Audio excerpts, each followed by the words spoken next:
Hey, thanks for joining me today. So today I wanted to discuss these VA home loan limits here. First of all, if you don't have a VA loan open on a current property and looking to buy another property with another VA loan while keeping that VA loan, these loan limits don't apply to you. Your spending limit is going to be purely based on your debt to income and assets, just like anything else. So if you find that your income is super hot, maybe the second income in the home, from your spouse is really shooting you up there that you can qualify for over these loan limits, then you can actually spend that on that one property. Like for me, my wife and I have a VA zero down loan here in San Diego at the 1.4 something million dollar part, and now we're at owed amounts like $1,200,000 and something on it. But anyway, my point is that it's well over the zero down limit. The zero down limit only applies if we already had a VA loan on another property, but because we had already refinanced and satisfied those loans and got them into conventionals, then it's not applicable to us anymore. Do understand that you're only allowed to have like 7 Freddie, Fannie loans open at any given time also, so you'll also hit that limit eventually if you're really growing your portfolio. But anyway, my point is that it's well over the zero down limit. The zero down limit only applies if we already had a VA loan on another property, but because we had already refinanced and satisfied those loans and got them into conventionals, then it's not applicable to us anymore. Do understand that you're only allowed to have like 7 Freddie, Fannie loans open at any given time also, so you'll also hit that limit eventually if you're really growing your portfolio. But let's get into this. Got a lot of people that are coming from like Norfolk or Charleston or Seattle where they're carrying a $300,000, $350,000, $400,000 loan, and they come down here to San Diego. Now, it's a much better scenario than the people that already have a VA loan here in San Diego in the 6s and 7s and then going over to Charleston or Seattle or Norfolk, and I'll show you why. Now, if we go into the VA home loan limits, it's going to tell us that we can go to the FHFA website, which is applicable to the VA and FHA on the conforming loan limit map, right? What you don't want to do is Google this stuff and then click on one of the leads, like making yourself a lead, like what is the VA loan limit for San Diego? So let's see when va.gov shows up, not va.gov, not va.gov, not va.gov. Here's a .org, kind of posing as an organization, which is usually, getting into like your nonprofits and whatnot, NGOs, and not va.gov again, not va.gov. So it's just crazy that we have to get all the way down to here to get to the actual resource of va.gov, right? Which that'll take us to here. So my point is don't make yourself a lead. When you make yourself a lead, it's very expensive for these companies that are here to be here on this page. Like I can't afford it, and if I overcharged my clients, I might be able to afford it, but I'm just not in my wheelhouse. I'd rather grow my business in another way. So here's our VA home loan limits. It'll go through a couple of examples, like here's a 144 and you'll have to pay them 25%. But let's go over something specific. So let's say that we have a $350,000 house in Seattle, and now you're going from that shore duty in Seattle to the aircraft carrier in San Diego, and you're considering, wow, San Diego, I'd love to own a property in San Diego, right? You and everyone else, which is why it's super expensive here. And let's say that you need it to be, let's go ahead and get rid of this. Let's say that you need it to be a 3-bedroom or more. You want it to be a house because you don't want a condo, you don't want a townhouse, or at least you don't want to start by shopping for the condos and townhouses. And here's all of your other filters that you can do in homes.com. By the way, homes.com by far and away is the best resource in the market. Zillow, realtor.com, they need to really level up. But you have a 350. So first of all, let's go to the map, the conforming map. So you see how San Diego County is down here and it's orange. all of these gray counties, and by the way, it's county by county is the way that they do it. All the gray counties are exactly 806,500. So if you already have that 350,000 deal, then you go 806,500, right? Minus 350. And that means that zero down, your limit is now 456,500. So if you go over the 456,500, you'll have to start making 25% down on every dollar over that, right? So let's go ahead and do our San Diego County. So San Diego County, you can see here the loan limit as I hover over it is 1,077,550. So let's go 1,077,550. We're going to subtract our $350,000 Seattle mortgage, and now that gives us 727,550. So we go back to homes.com and we put in the price, and we're going to go, what is this? I already forgot it. See, 727,550. So we're going to go 727,550. And that's the bottom of the detached home market. So let's say that your aircraft carrier's in Coronado, or maybe your ship is here in 32nd Street going up the 15. You're going to find that, you know, when you hit Escondido, there's actually a good amount of options going up to 15. A lot of people don't stop in Escondido. They don't even know that it exists, and they don't even know that the price is right. This is actually the city that I live in. So if you keep going up to Temecula, you're into Riverside County, and you go back to the conforming loan limits, and Riverside County is 806,500, you see? And then San Bernardino County, same thing, 806,500. So you're going to want to shop San Diego County, Orange County if you're in Camp Pendleton, and LA County. You know, you've got more of a limit up there, but boy, the commute would be quite difficult to the San Diego ships. Orange County only if you're going to go to Camp Pendleton, really, just because it's just extra miles and it's nuts. However, I would much prefer to see us shopping in Orange County instead of Riverside County for this reason. And remember that the prices of houses are driven by the buyers, which means that people are more willing to spend more in the counties that are performing better, right? A lot of people don't know about the San Diego country estates out here. You'll get a really nice, most times, single-story home, and they're always between like 1,700 square feet to 2,500 square feet. It's really worth taking a look if you're willing to take on that extra commute, because you come in through the mountains.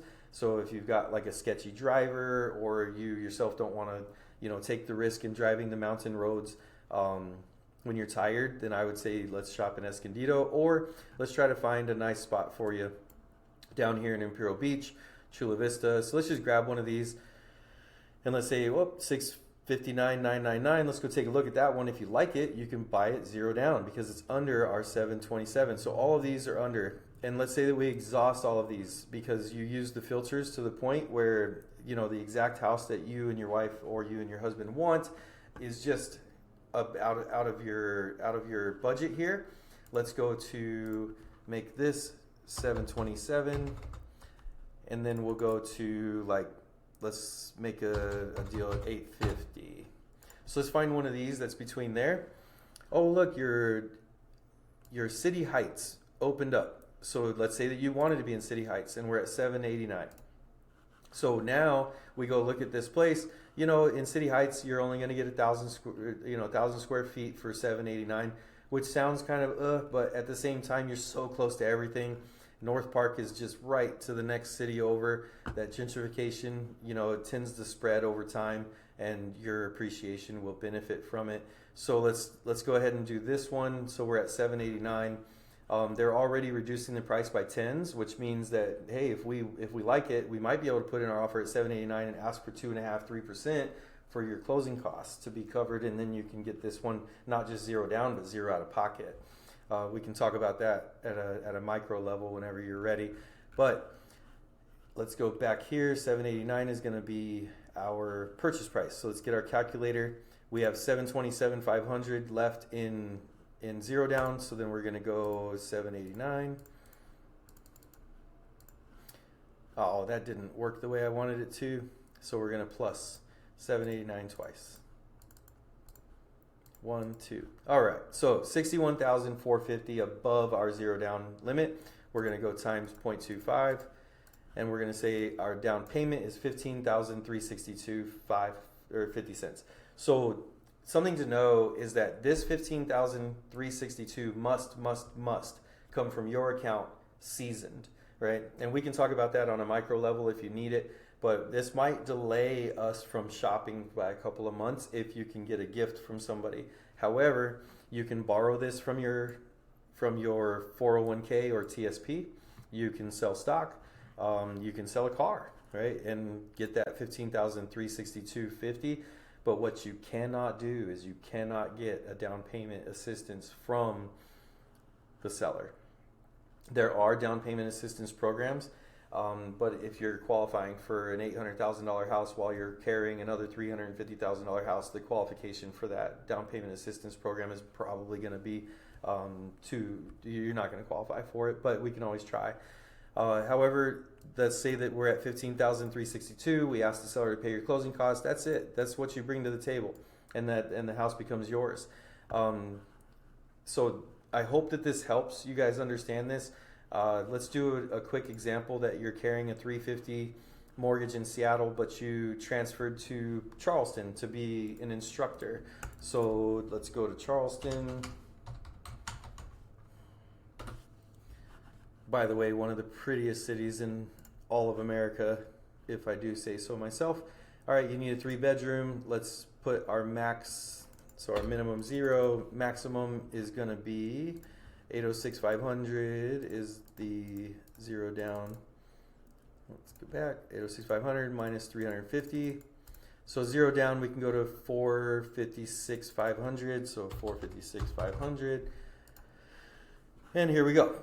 So the actual place that you're going to be working is like Goose Creek. So let's go with, wow, there's Folly Beach. I wonder if you get the whole house there. Nah, it looks like you don't get the whole house there. All right, so 3 beds. Nope, we didn't do the house. They're just not factoring it right. There we go. So here we go, John's Island. Boom. Go grab something like this. 0 down because you have enough eligibility. But again, we'll do it one more time where you didn't qualify or you didn't find something that you liked at that level. Let's raise our level to 650,000. Let's say that you're in a time of your life that you're really wanting to get that beach house, and you want that beach house to be in Isle of Palms. Look at that. 4,000 square feet, Isle of Palms, $586,000. So let's see how much this would calculate to. So 586 is their asking price. We're going to go 806,500 is your 0 down limit. We're going to subtract your $350,000, and we're going to then make that a negative. We're going to add the 586, and we're going to say times 0.25. So your down payment is $32,375, right? Wanted to remind you guys that we're kind of in a market right now where sellers are asking a certain amount because that's what they have their hopes on for, and that's what they kind of made their retirement plans or their next step plans on. When they're not getting that price, lowballing, it just speeds them up to remove their house from the market, because most of them have a 3 or a 2 or a 4% mortgage, and it makes sense for them to go ahead and put a renter in it, and instead of selling it, hold on to it, get the tenants to pay it off, which is kind of what we all want to do. If you ask me, the idea is to collect as many properties as you can while you're on active duty, put renters in it when you're not using it, live in them for 2 out of the last 15 years, and then at your 20-year mark, decide which ones perform well. Are we going to keep them and make that rental income part of our retirement plan? Or do we sell it and then buy rental properties outright here where I got the job, or whether you got the job in Illinois or Arkansas or Houston or Florida? Maybe you want to consolidate your portfolio to there. What's really, really cool about being that you bought properties while you're on active duty is that you get to collect $250,000 tax-free as an individual, or 500,000 tax-free if you were married, without having to pay cap gains.